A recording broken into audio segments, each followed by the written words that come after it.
Okay. So first we're going to convert from parametric to rectangular, and which this hopefully should make some sense about that, or at least you should at least kind of hopefully buy into the fact that we can do this, right? If you look at the parametric equation we did for the warm-up, this looks an awful lot like what kind of function?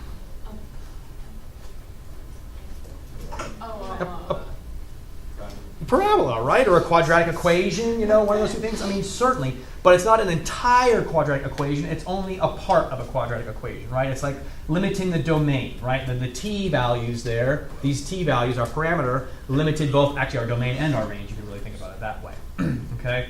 But you look, it's like, man, that's really like, that looks like part of a parabola. And in fact, if you look at the equations that we use to like kind of acquire that graph, we see, well, some squares there. Now this is just linear, but that's quadratic, so like maybe there's a relationship, okay?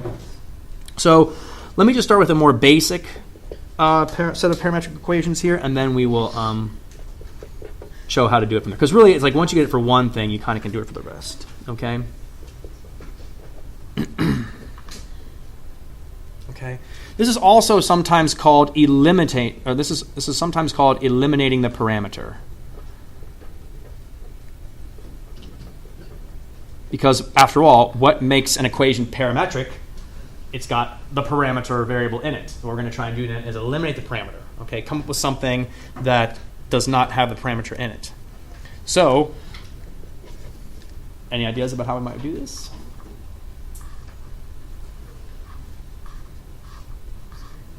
Okay, and that's okay if not. What we're going to do here is solve one of the equations for t.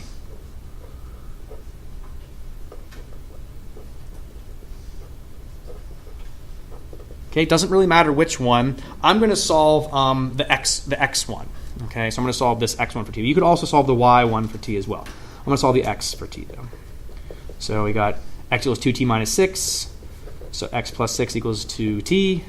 And so t equals x plus 6 all over 2, which really simplifies to 1/2 x plus 3, right, when you break up the fraction there. Okay, so now we have... we have what t is equal to. Okay, so we solved one of the equations for t, and what do you think we're going to do now with this? Substitute it into where? The y equals equation, right? The other equation. Now we'll just substitute it in. So this is kind of like what you do when you're solving a system of equations, right? So we're going to take y equals, let me actually write out the words. We're going to substitute into the other equation.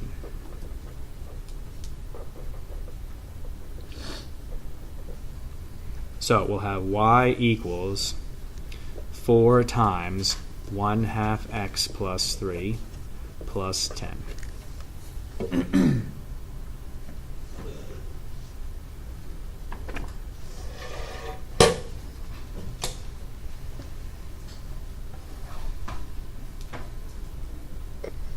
Okay. And so, of course, we could simplify this somewhat. And, oops, I forgot the square, didn't I? No, there's no square. That's right. Never mind. So we'll distribute the 4 here. So 4 times 1/2 is 2x. 4 times 3 is 12, but then plus the 10, so plus 22. Okay. So we've effectively eliminated the parameter, and now we have, what the graph would look like using just rectangular coordinates. Okay. Now, I want to be hesitant here. I want to be a little bit careful, draw some distinctions, right? This might be like, well, then why do we even bother talking about parametric when we could just do, just rewrite everything in terms of rectangular? Well, we won't always, you can imagine equations here that it would not be easy to solve for t. For example, if we had some large degree polynomials for both of these, it'll be hard to solve for t and then plug into the other one. So you can't always use this strategy, right?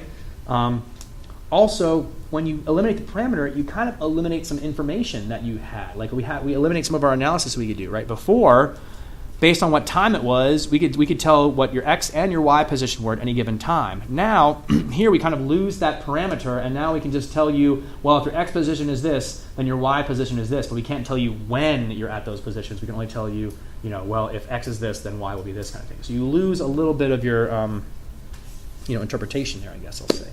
So it's got its benefits, but it also has, you lose some stuff too. Okay. So let's try another one here. So how about you guys try this one here? So you guys try x equals t squared minus 4, y equals 1/2 t.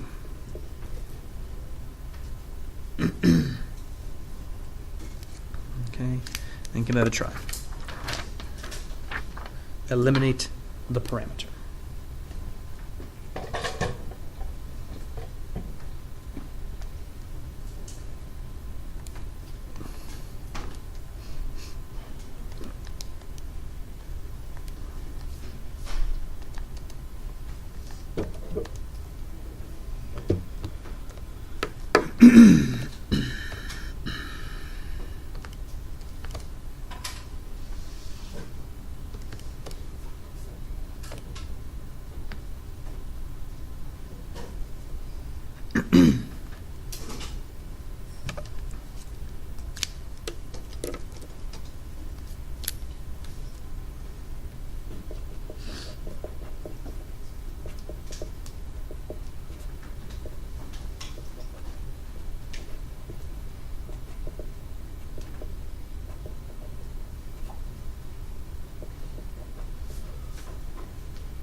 Anyone want to share what they got?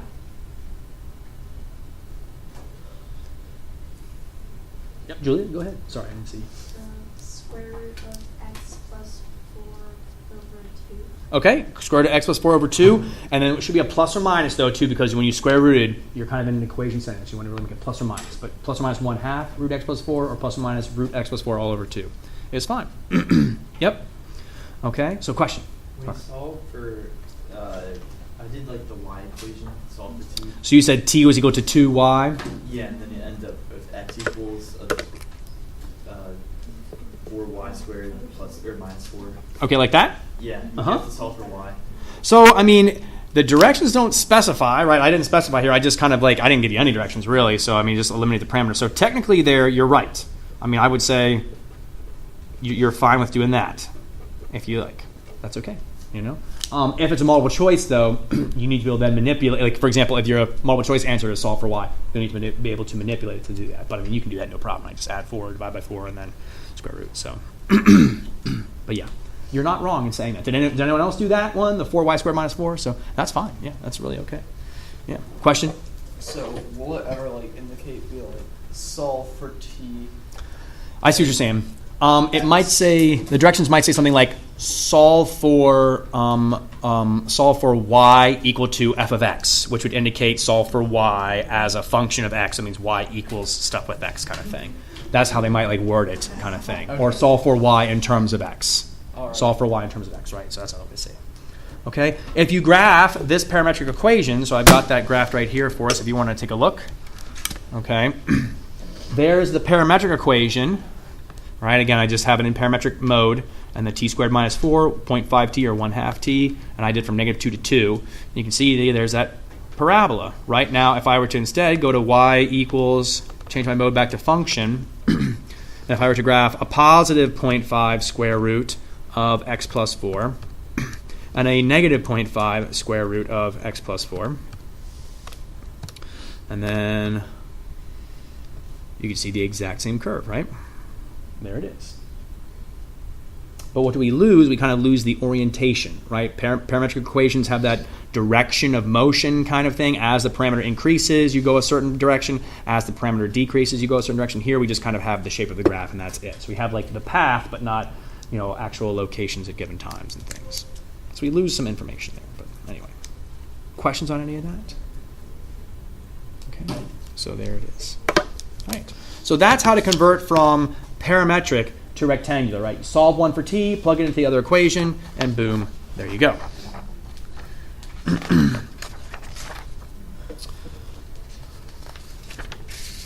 But now we're going to take something that is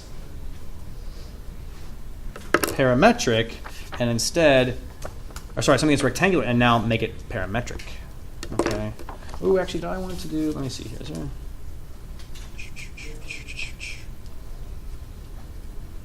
All right, no. Let me do one more. I want to do one more. Never mind. Let me do one more here because there's some trig stuff I want to show you. So every once in a while I like to throw in trig too. Let me just show you that because that's kind of interesting too. So, for example, if we have x equals 2 cosine t and y equals 3 sine t, okay, and we want to convert that into parametric, okay? This is a little bit unique. So we could do some things here. So for example, one thing we could do is we could, like, again, pick one of the equations and solve for t. So like, for example, the top one there, x equals 2 cosine t. We could divide both sides by 2, make it x over 2 equals cosine of t. Okay, and then do cosine inverse of both sides. So t equals cosine inverse of x over 2. Okay. And we could plug that into the other one, and so y would equal 3 sine of cosine inverse of x over 2. Like that. So we could do that. Could do that. There's not really a whole lot of meaning to that, though. All right, we look at that and you're like, simplifying that, we could maybe try and like draw a,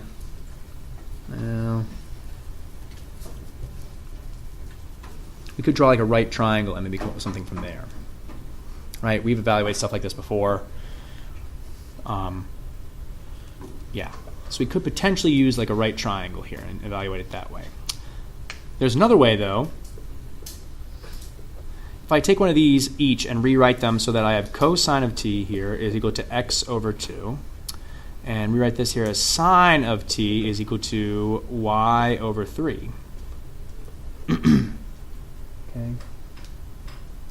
Well, we know that, for example, sine squared of t plus cosine squared of t has to equal what? 1, right? But we also know sine of t is equal to what in this scenario? What's sine of t also equal to in this scenario? Y over 3, right? And so we could replace that sine with y over 3, quantity squared, and replace the cosine with an x over 2, quantity squared there, equal to 1. And so we get y squared over 9 plus x squared over 4. Like so.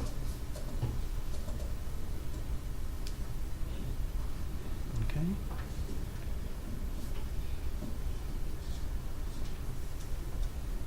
And so we get this equation, which is really strange, because you have the y's and the x's all on one side there.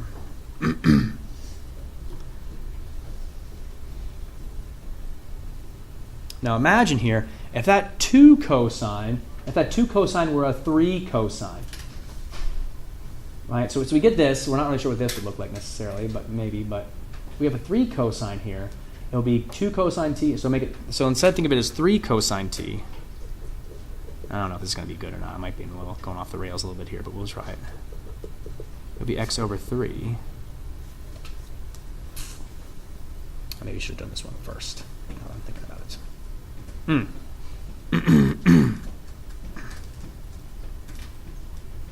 Yeah. If we change this 2 cosine t to 3 cosine t, we'd have cosine t equals x over 3, which then we'd have an x over 3 here. And so when we squared it, you'd have x squared over 9. So we still have the y squared over 9. We'd have the x squared over 9 equals 1. Okay. And if I multiply both sides by 9 here, I have y squared plus x squared equals 9. Right? Multiply both sides by 9.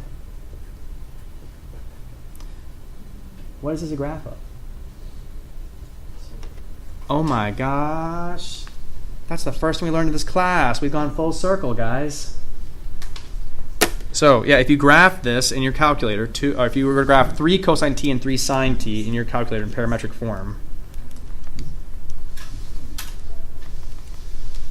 3 cosine, and then 3 sine. So if I graph the same Again, not the 2 cosine. We'll see what the 2 cosine does in just a second here. We'll make it 3 sine, 3 cosine. Or 3 cosine, 3 sine. Okay? And then for your T min, T max, I'm going to go negative 2 pi to 2 pi. Okay? And then graph this thing. And would you look at that? It's a circle. And it's a circle with what radius? 3, right? And isn't that right? Because that's our squared, right? And so r would be 3. And so there it is.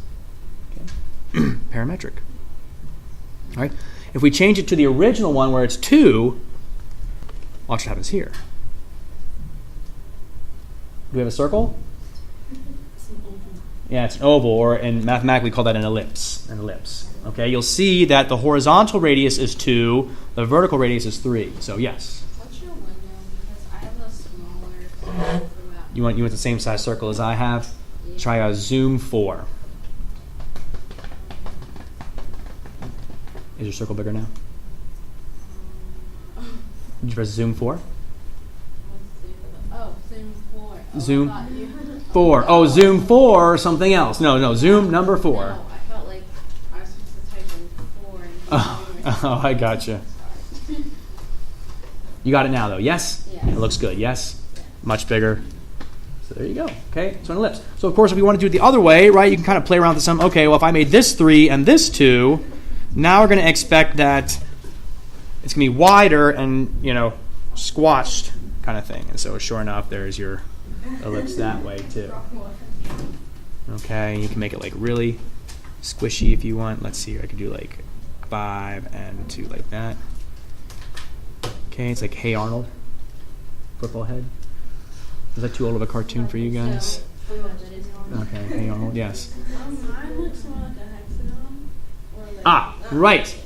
Okay, so that's a good question. So why might that be the case? Well, remember, we're dealing with parametric here. And so your calculator isn't going to calculate an infinite number of points when it does the graphs. It's going to calculate a finite number of points. And so you, especially with parametric, you can determine how many points your calculator calculates. If you press just window. If you press window, you'll notice my T min was negative 2 pi, my T max is 2 pi. My T step, though, is 0.1, which means it's going to calculate, every T value with 0.1 as being like the interval there. So it's going to do like 0, T equals 0.1, T equals 0.2, T equals 0.3. Yours, I'm guessing, is your T step like 1? So that's why. So only every 1, and that's not a lot of points. So if you change it to like 0.1 or something like that, it'll give you more points. If you want to really make your calculator struggle, give it like 0.00001, and then you can just watch it like take for. Oh, it won't do it now because it doesn't. It was too much. But if I do point. It's a circle then.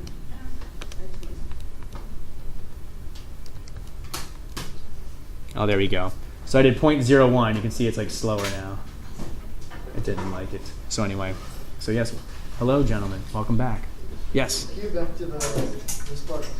The y equals this. Yeah. I'm just changing it up a little bit. Wait, That's what's the circle one? Circle is right. So what would make the circle here? How do we make them circles? Yeah, you would need what do your coefficients need to be? Equal, just the same. So 3 and 3 or 2 and 2, whatever you want. But if they're the same, then you get your circle. And again, I'm taking forever because I did so many there. Whee! All right, that's too much. Back to 0.1. There we go. Okay, much faster. Okay, so now we've seen some of the trig stuff. Again, you could have done this using that right triangle thing where we take this and say it's equal to theta, right? And so then we'd have cosine of theta equals x over 2, and you draw your little right triangle. Remember doing this in trigonometry? Theta would be here. Cosine is adjacent over hypotenuse. That's 4 minus x squared, so the square root of 4 minus x squared there. And so then sine of theta is opposite, root 4 minus x squared over 2, and then times 3, and you go from there. Okay. So an alternative is like this.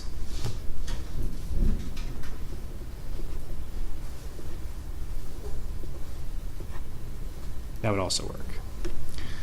But that's a little bit more messy. I guess I should say plus or minus in this case, though, because we are talking about an equation. But that's interesting. Yeah. Probably should be plus or minus. Anywho. All right. So that's Pythagorean, trig stuff there. But let's take a look at then converting from rectangular to parametric.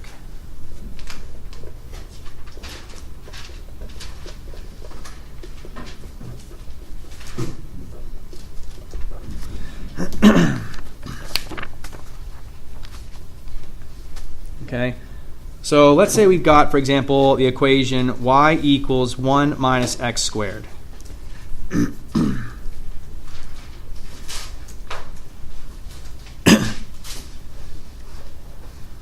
Okay,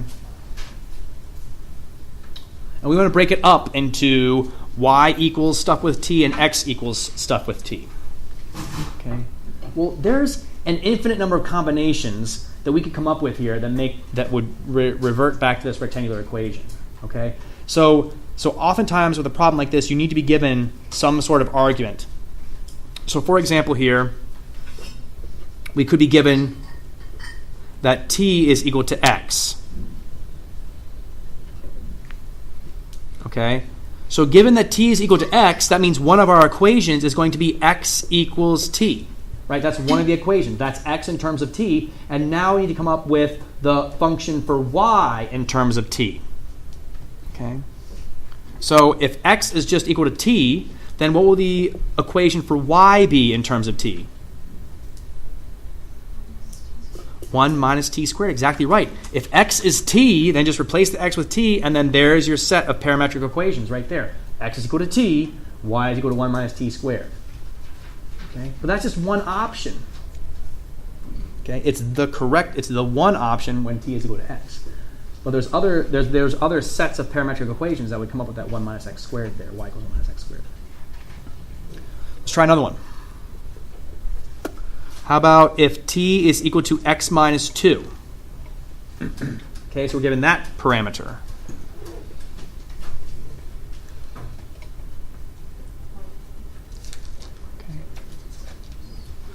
If t equals x minus 2, then what does that mean x is equal to in terms of t? T plus 2, right? Just add the 2 over, so t plus 2. Okay? And if x is t plus 2, then how can we rewrite y in terms of t? Bless you. Y equals 1 minus what? T plus 2. Quantity squared. Just plug the t plus 2, because again, x is t plus 2, so you just replace the x with the t plus 2 there. Replace it. Okay, and if you want to, multiply that out, you're more than welcome to. So you get t squared, or negative t squared. Let's see, minus 4t, and then minus 4, but plus 1, so minus 3. So you could say, this if you wanted to. Okay, or if you FOIL it out, you get that.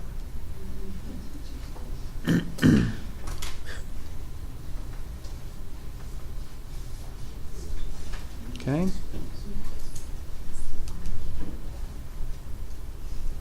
So in other words, you kind of have to be given something. I'll do one more here. How about, let's say, given t equals, and I'll just have you guys try this one here. How about we say t equals 2x minus 2.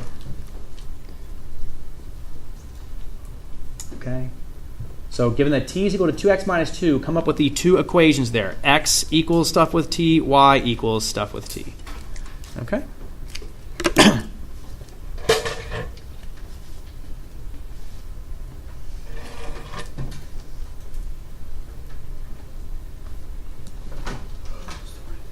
Questions?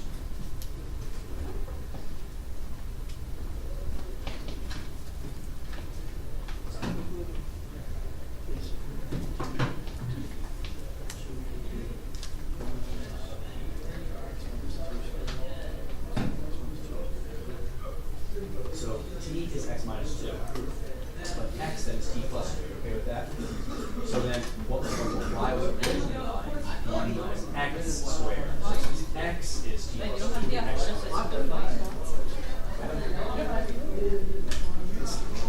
question?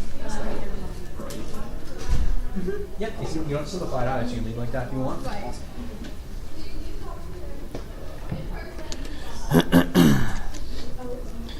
So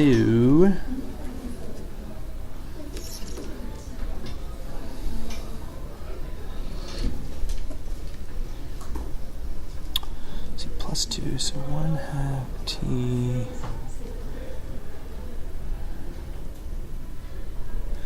So then,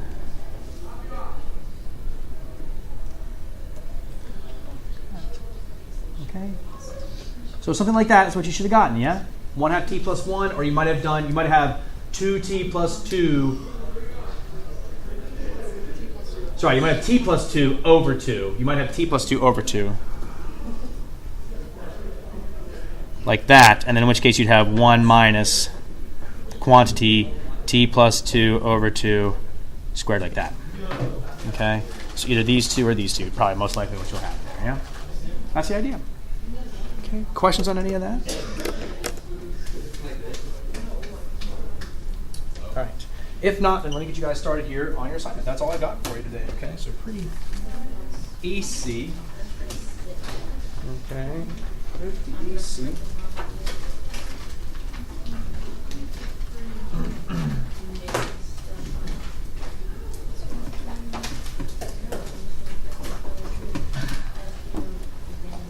So now what you're going to do is you're going to look back at some of those problems you did earlier on 774. Numbers 7 is a repeat, 11 is a repeat, 16, 17, and 21. Those are all repeats, but now for those you're going to do part B, because it had you eliminate the parameter for part B. And then also I'd like you to look at 41 and then 45 as well. Those also involve converting. I think in that case 41 and 45 is converting what we just did here from rectangular to parametric. Okay. And that's all I got for you there.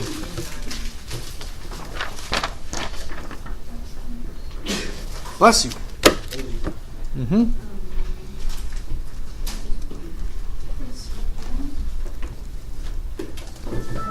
That was your bathroom, Mr. Wright.